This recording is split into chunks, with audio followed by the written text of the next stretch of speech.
यह कहानी अंजलि नाम की एक लड़की की है। अंजलि माथुर इंडस्ट्रीज की एकलौती औलाद थी। अंजलि के कोई भाई बहन नहीं थे। दिल्ली में उनका परिवार काफ़ी फेमस था। अंजलि एक सीधी साधी और थोड़ी जिद्दी लड़की थी। अंजलि बचपन से ही साहसी और निडर थी। अंजलि खूबसूरत तो थी ही, साथ ही वह बहुत ही समझदार और बहुत ही सुलझी हुई लड़की थी। बचपन में उसकी मॉम उसे सर्वगुण संपन्न कहती थी क्योंकि उसके अंदर सारे गुण मौजूद थे। उनका घर दिल्ली के बीचों बीच एक बहुत बड़ी जगह में था। उनके घर का नाम माथुर मैंसन था। उनका घर काफ़ी बड़ा था। जाहिर सी बात है, बड़ा होगा ही, बिजनेसमैन जो थे। उस दिन अंजलि का 20वां जन्मदिन था, लेकिन अंजलि अपने ही जन्मदिन पर खुश नहीं थी। अक्सर अंजलि सो के 8 बजे उठती थी, लेकिन आज वह सो के 6 बजे उठ गई। उस वक्त सुबह के 7 बजे थे। अंजलि अपने बेड पर सिकुड़ कर बैठी हुई थी और रोए जा रही थी। बाहर से उसकी दोस्त माया उसे बुलाए जा रही थी, लेकिन अंजलि इस प्रकार रो रही थी कि उसे माया की आवाज़ सुनाई ही नहीं दी। बहुत देर बाद अंजलि खिड़की के तरफ देखी तो खिड़की पर एक बहुत ही खूबसूरत पक्षी आकर बैठी हुई थी। जैसे ही अंजलि खिड़की के पास आई, वह पक्षी झट से उड़ गई। उसे माया की आवाज़ सुनाई देने लगी। तभी अंजलि ने दरवाज़ा खोला और माया को अंदर लेकर दरवाज़ा को बंद कर दी। अंजलि ने माया से माफ़ी मांगते हुए कहा, सॉरी यार माया, मुझे तेरी आवाज़ सुनाई ही नहीं दी। माया ने डांटते हुए अंजलि को कहा, क्या सॉरी, 15 मिनट से मैं तुमको आवाज़ दे रही थी, तुम दरवाज़ा क्यों नहीं खोल रही थी? उस वक्त अंजलि ने माया को कोई जवाब नहीं दिया और बेड में जाकर बैठ गई। माया अंजलि को बर्थडे विश करने ही वाली थी कि अंजलि बेड पर बैठकर रोने लग गई।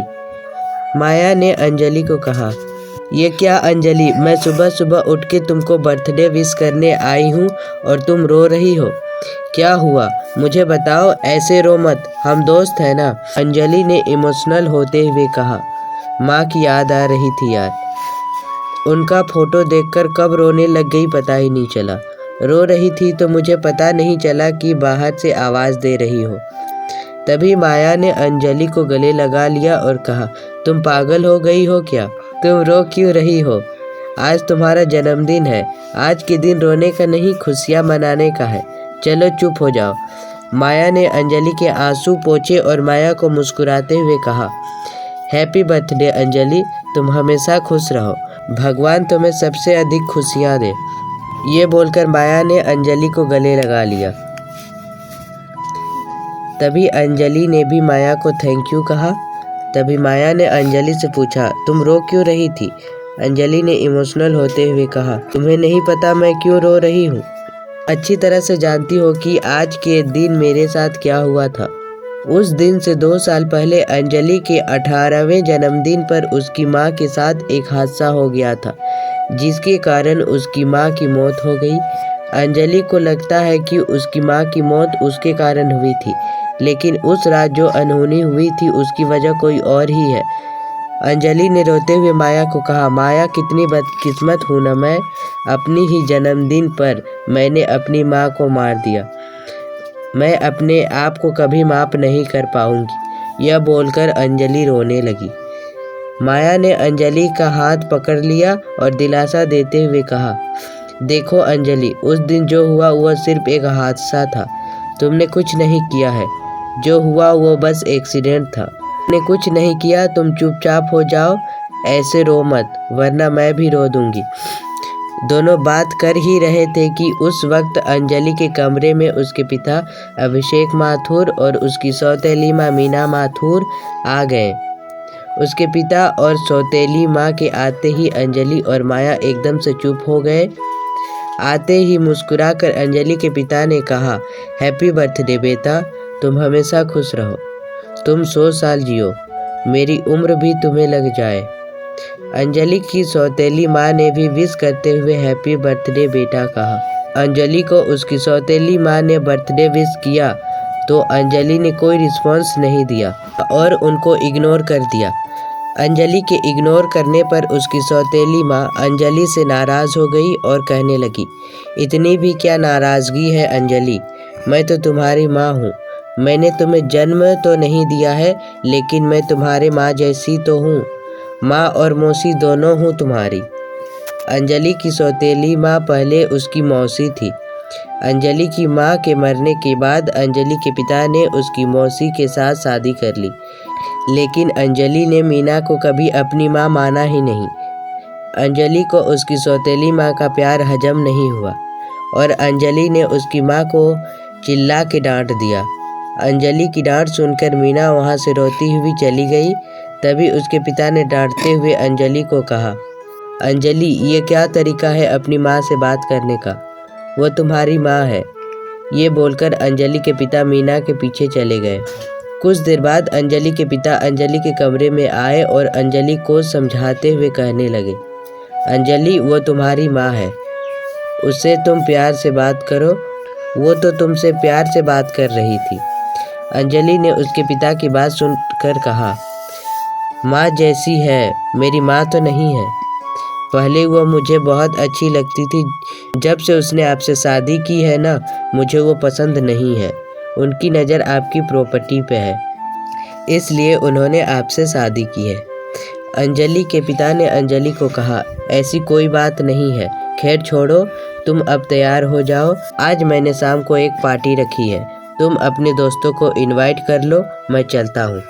शाम को पार्टी में मिलते हैं। ये बोलकर अंजलि के पिता चले गए। शाम हो गई। माथुर मेंशन में पार्टी शुरू हो गई। अभिषेक माथुर दिल्ली के सबसे बड़े बिजनेसमैन थे। जाहिर सी बात है, इतना बड़ा बिजनेसमैन छोटी मोटी पार्टी तो नहीं रखेगा। मिस्टर माथुर ने अंजलि के 20वें जन्मदिन पर बहुत बड़ी पार्टी रखी थी। मिस्टर माथुर ने सभी बड़े बड़े बिजनेसमैन को पार्टी में इनवाइट किया था। पार्टी को और भी रोमांचक बनाने के लिए मिस्टर माथुर ने बॉलीवुड के सिंगर नेहा कक्कड़ और जुबिन नौटियाल को अपने पार्टी में आने के लिए बुलाया था। बॉलीवुड के और भी कोई जाने माने सिंगर्स को बुलाया था। कुछ देर बाद पार्टी शुरू हो गई। गेस्ट आने लगे, सुपरस्टार सिंगर्स भी आ गए। पार्टी में अंजलि भी अपने दोस्त माया के साथ आ गई। पार्टी में आने के बाद अंजलि को बहुत से लोगों ने विश करना शुरू कर दिया। उस वक्त अंजलि बहुत ही खूबसूरत लग रही थी। अंजलि लाल रंग का लहंगा पहनी हुई थी, कानों पर लंबे लंबे इयररिंग थे, खुला बाल, बालों में सजावट, देखने में परी से कम नहीं लग रही थी। पार्टी बहुत देर तक चली। कुछ देर बाद अंजलि ने केक भी काटा। पार्टी खत्म होने के बाद सब अपने अपने घर जाने लगे। अंजलि माया के साथ उनके घर के गेट के सामने खड़ी थी।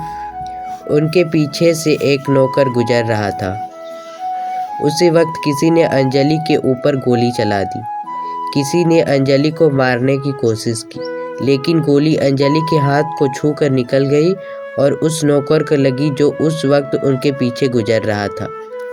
गोली चलते ही अंजलि ने उस आदमी को देख लिया जो अंजलि को मारने आया था। गोली मारकर वो आदमी वहाँ से भाग गया। गोली लगते ही वहाँ मौजूद सभी लोग अंजलि और उस नौकर के पास आ गए।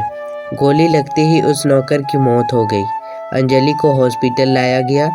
अंजलि के हाथ में पट्टी करने के बाद डॉक्टर ने अंजलि को घर जाने दिया। एक दिन बीत गया। अंजलि उस आदमी के बारे में सोचती रही जिसने अंजलि के ऊपर गोली चलाई थी। अंजलि सोचती रही कि आखिर उसे कोई क्यों मारना चाहेगा और इतना बड़ा हादसा होने के बाद भी डैड ने पुलिस इन्वेस्टिगेशन क्यों नहीं करवाई। अंजलि ये सब सोच ही रही थी कि माया उससे मिलने आई। अंजलि ने माया को अंदर बुला लिया और उस दिन के हुए हादसे के बारे में बात करने लगे। एक सप्ताह बीत गया। एक सप्ताह बाद अंजलि माया के साथ शॉपिंग करने के लिए गए।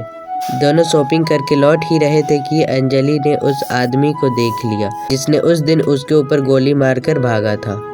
वह आदमी सड़क के किनारे फल बेच रहा था। उसी वक्त अंजलि ने अपना दिमाग चलाया और अपने कुछ लड़के फ्रेंड्स को बुलाया और उस आदमी को पकड़कर एक सुनसान जगह पर ले गए और उस आदमी से पूछताछ करने लगे।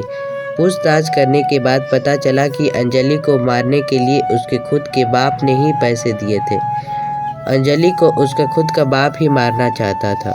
उस आदमी की बातों पर अंजलि को भरोसा नहीं हो रहा था, पर वही सच था। ये बात जानने के बाद अंजलि अंदर से टूट सी गई। उस वक्त अंजलि बहुत रोई, बहुत चिल्लाई और कभी भी उस घर पर नहीं जाने का डिसाइड किया।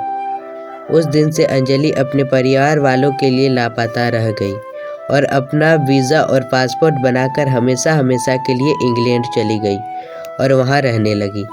अंजलि के डैड को लगा कि अंजलि लापता हो गई है। अंजलि अपने परिवार वालों को छोड़कर हमेशा हमेशा के लिए इंग्लैंड चली गई। यही था अंजलि माथुर की कहानी। उसे उसके खुद के डैड ही मारना चाहते थे।